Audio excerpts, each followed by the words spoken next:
Tirur വയലത്തൂരിൽ remote control ഗേറ്റിൽ കുടുങ്ങി മരിച്ച 9 വയസ്സുകാരന്റെയും വല്യമ്മ ആസിയുടെയും മൃതദേഹം ഖബറടക്കി. വയലത്തൂർ ചെലവിൽ ജുമാ മസ്ജിദ് ഖബറിസ്ഥാനിലായിരുന്നു ഇരുവരുടെയും ഖബറടക്കം.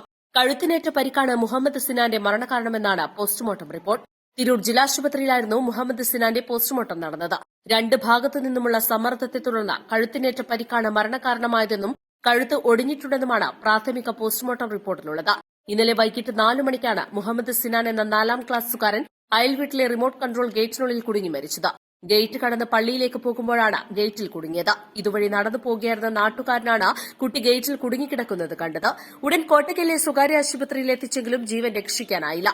എല്ലാവരും ഹജ്ജിന് പോയതുകൊണ്ട് അപകടം സംഭവിച്ച ഗേറ്റുണ്ടായിരുന്ന വീട്ടിൽ ആരുമില്ലായിരുന്നു. റിമോട്ട് കൺട്രോൾ ഉപയോഗിച്ചും സ്വിച്ച് ഉപയോഗിച്ചും പ്രവർത്തിക്കാവുന്ന ഗേറ്റാണിത്. സ്വിച്ച് അമർത്തി തുറന്ന ഗേറ്റിലൂടെ പുറത്തു കടക്കുന്നതിനിടെ ഗേറ്റ് അടയുകയും അതിനിടയിൽ കുടുങ്ങുകയുമായിരുന്നുവെന്നാണ് നിഗമനം. കുട്ടിക്ക് അപകടം സംഭവിച്ചെന്ന് മാത്രമായിരുന്നു വീട്ടുകാരോട് പറഞ്ഞിരുന്നത്. ആശുപത്രിയിൽ കുട്ടിയെ കാണാൻ എത്തിയപ്പോഴാണ് സിനാൻ മരിച്ച വിവരം അറിയുന്നത്. ഇതോടെ സിനാന്റെ പിതാവ് ഗഫൂറിന്റെ ഉമ്മയായ ആസിയ കുഴഞ്ഞു വീണ് മരിക്കുകയായിരുന്നു. Tirur Alanchuvadu MET central school വിദ്യാർത്ഥിയാണ് സിനാൻ.